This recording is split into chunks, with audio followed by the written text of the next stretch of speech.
विकास पर्व रैली में संबोधित करते हुए प्रधानमंत्री नरेंद्र मोदी ने कहा कि वो उन लोगों को नमन करते हैं जो कष्ट उठाकर उनकी रैली में आए।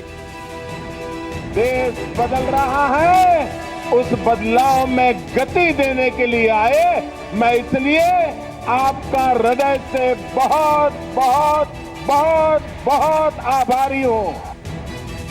पीएम ने बीते 2 सालों में अपनी सरकार की उपलब्धियां गिनवाई। पीएम मोदी ने कहा कि भारत का भाग्य बदलने के लिए आप खुद सुझाव दें ताकि हम सब मिलकर देश का भाग्य बदलने की दिशा में काम कर सकें। प्रधानमंत्री ने साफ किया कि उनकी सरकार देश के हर तबके को उन्नत होते हुए देखना चाहती है।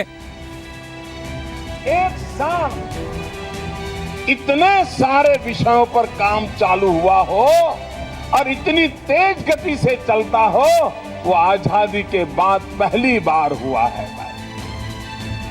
प्रधानमंत्री नरेंद्र मोदी 4 जून से 5 देशों की यात्रा पर जाएंगे।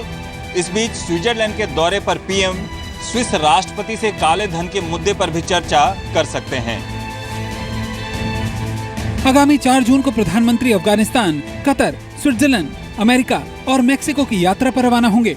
पीएम मोदी अपनी यात्रा अफगानिस्तान से शुरू करेंगे, जहां वो भारत की आर्थिक मदद से तैयार किए गए सलमा डैम का उद्घाटन करेंगे। इसके बाद पीएम की यात्रा का अगला पड़ाव कतर होगा, जिसके बाद प्रधानमंत्री स्विट्जरलैंड रवाना होंगे। स्विट्जरलैंड में पीएम वहां के राष्ट्रपति जोहान समेत स्विस नेताओं से चर्चा करेंगे। पीएम स्विट्जरलैंड के बैंकों में जमा भारतीयों के काले धन का पता लगाने के लिए उनसे सहयोग भी मांग सकते हैं। स्विट्जरलैंड के बाद प्रधानमंत्री मोदी 7 जून को अमेरिका और फिर वतन वापसी से पहले मेक्सिको जाएंगे। लोकसभा चुनाव के दौरान प्रधानमंत्री ने देश का काला धन वापस भारत लाने संबंधी बात कही थी। काले धन के मुद्दे पर स्विट्जरलैंड का दौरा प्रधानमंत्री की कोशिशों के लिए अहम साबित हो सकता है।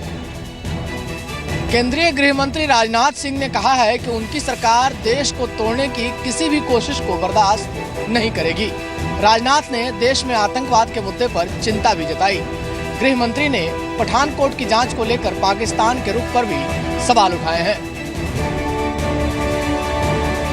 मोदी सरकार के 2 साल पूरे होने के मौके पर जी न्यूज के एडिटर सुधीर चौधरी से खास बातचीत में केंद्रीय गृह मंत्री राजनाथ सिंह ने देशद्रोह, आतंकवाद, यूपी चुनाव, उत्तराखंड सियासी संकट समेत तमाम राजनीतिक मुद्दों पर बेबाकी से जवाब दिए। जेएनयू में देशद्रोही नारेबाजी के मामले पर गृह मंत्री ने कहा कि देश को तोड़ने की कोशिश बर्दाश्त नहीं की जाएगी। हम ये भी जानना चाहेंगे कि होम मिनिस्टर राजनाथ सिंह की सहनशीलता कहां तक है, कहां तक आपकी सहने की क्षमता है। भारत की राजधानी दिल्ली हो अथवा कोई भी कोना हो, भारत को तोड़ने के, भारत को बर्बाद करने के लिए कोई नारे लगाता है, दुनिया इसे बर्दाश्त कर ले, लेकिन मैं समझता हूं कि हमारी सरकार उसे बर्दाश्त करने को तैयार नहीं है और किसी भी सूरत में हम लोग उसे बर्दाश्त नहीं करेंगे। सीमा पार से जारी आतंकवाद और पठानकोट हमले को लेकर भी राजनाथ ने जवाब दिया। पाकिस्तान को जिस तरीके से, जिस रूप में रिस्पॉन्ड करना चाहिए था, पाकिस्तान ने उस तरीके से नहीं किया, कहीं दो मत नहीं है। अभी तक पाकिस्तान की तरफ से कुछ ऐसा संकेत अथवा ऐसा कोई जानकारी भी प्राप्त नहीं हुई है कि उनका क्या मत है। इंटरव्यू के दौरान सुधीर चौधरी ने गृह मंत्री से 2 सुझावों का भी जिक्र किया। पहले सुझाव में देश के मोबाइल यूजर्स के 80 करोड़ मोबाइल कैमरों का इस्तेमाल इंटेलिजेंस इनपुट्स के लिए करने, जबकि दूसरे सुझाव में गांव में सरकारी योजनाओं को बताने के लिए एक गाइड की नियुक्ति की बात कही गई। राजनाथ सिंह ने दोनों सुझावों पर जल्द विचार करने का भरोसा दिया। ये पूरा इंटरव्यू आज रात 8 बजे जी न्यूज पर दिखाया जाएगा।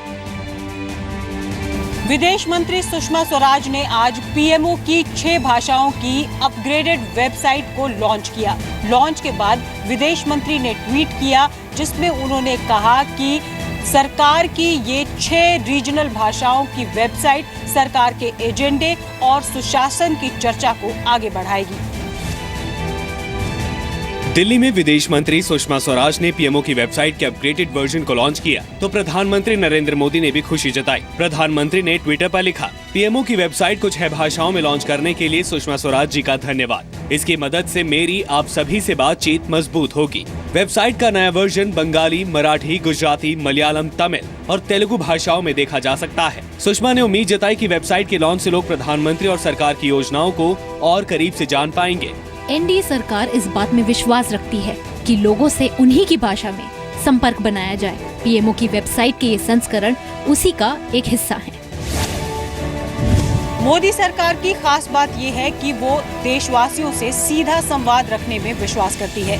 पीएम मोदी ट्विटर पर भी काफी एक्टिव हैं और आज उन्होंने देशवासियों से पीएमओ की वेबसाइट को लेकर भी फीडबैक मांगा है। मोदी सरकार के 2 साल को निराशाजनक बताने पर केंद्रीय मंत्री उमा भारती ने राहुल गांधी पर पलटवार किया। उमा भारती ने कहा कि मोदी सरकार की कामयाबी से राहुल का दिल जल रहा है। कांग्रेस उपाध्यक्ष राहुल गांधी ने कल दिल्ली में रैली करके मोदी सरकार के 2 साल पर निशाना साधा और कहा झूठे और गलत वादे करके देश आगे नहीं बढ़ सकता। ये देश झूठे वायदों से आगे नहीं जा सकता है। ये देश खोखलेपन से आगे नहीं जा सकता है और ये देश खून पसीने से ही आगे जा सकता है। तो बीजेपी ने आज जवाब दिया।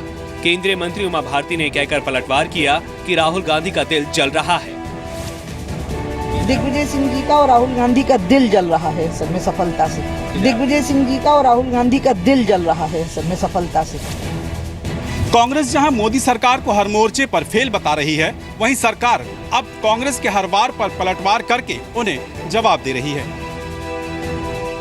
दिल्ली पुलिस की पीसीआर वैन में एक महिला ने एक बच्चे को जन्म दिया।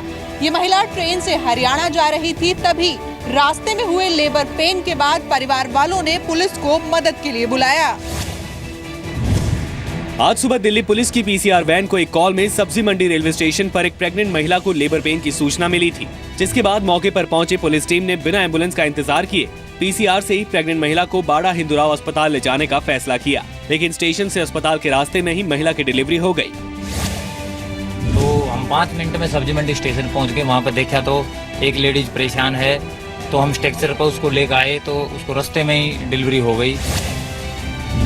महिला के दादा के मुताबिक डॉक्टर ने उसे डिलीवरी के लिए 5 से 6 दिन बाद की डेट दी थी। महिला और बच्चा दोनों स्वस्थ हैं और फिलहाल हॉस्पिटल के मैटरनिटी वार्ड में हैं। उत्तर प्रदेश में एक और बदायूं कांड दोहराया गया है। बहराइच में एक नाबालिग की गैंग रेप के बाद हत्या कर दी गई और फिर उसके शव को पेड़ से लटका दिया गया। बहराइच में शनिवार रात नाबालिग शौच के लिए घर से निकली थी। इसी दौरान गांव के 3 लोगों ने उसका अपहरण कर लिया और फिर उसके साथ गैंग रेप किया।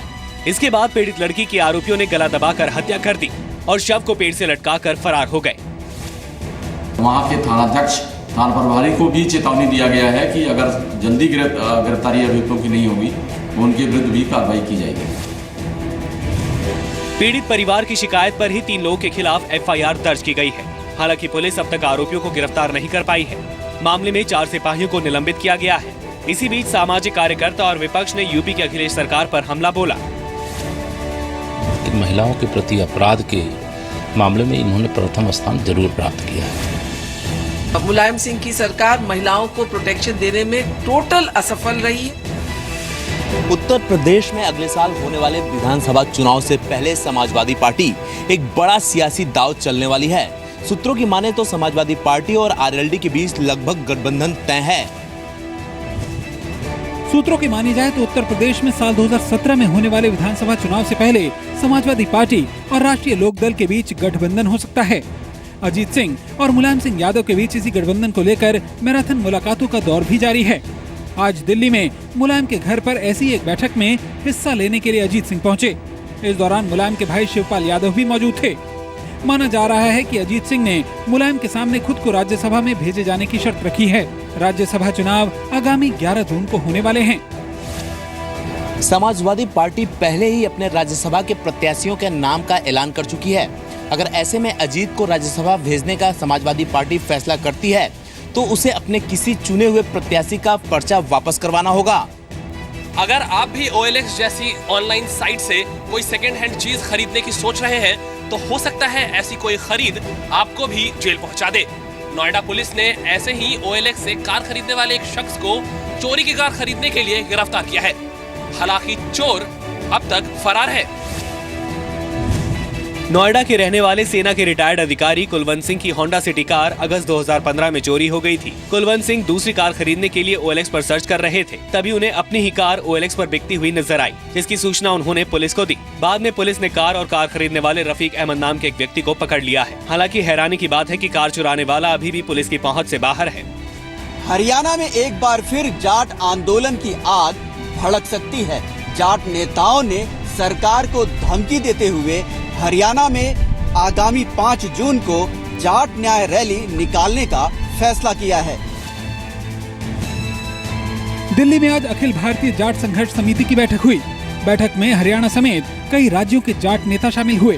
बैठक में हरियाणा सरकार को अल्टीमेटम देते हुए 5 जून को जाट न्याय रैली निकालने का ऐलान किया गया है। जाट नेताओं ने हरियाणा सरकार पर वादा खिलाफी का आरोप लगाया है। जाट नेताओं का कहना है कि आरक्षण की मांग के दौरान गिरफ्तार किए गए लोगों को सरकार ने अब तक रिहा नहीं किया है और न आंदोलन में मरने वालों को मुआवजा दिया गया है। देश की पहली high speed train Talgo train का आज बरेली से मुरादाबाद के बीच में सफल ट्रायल किया गया।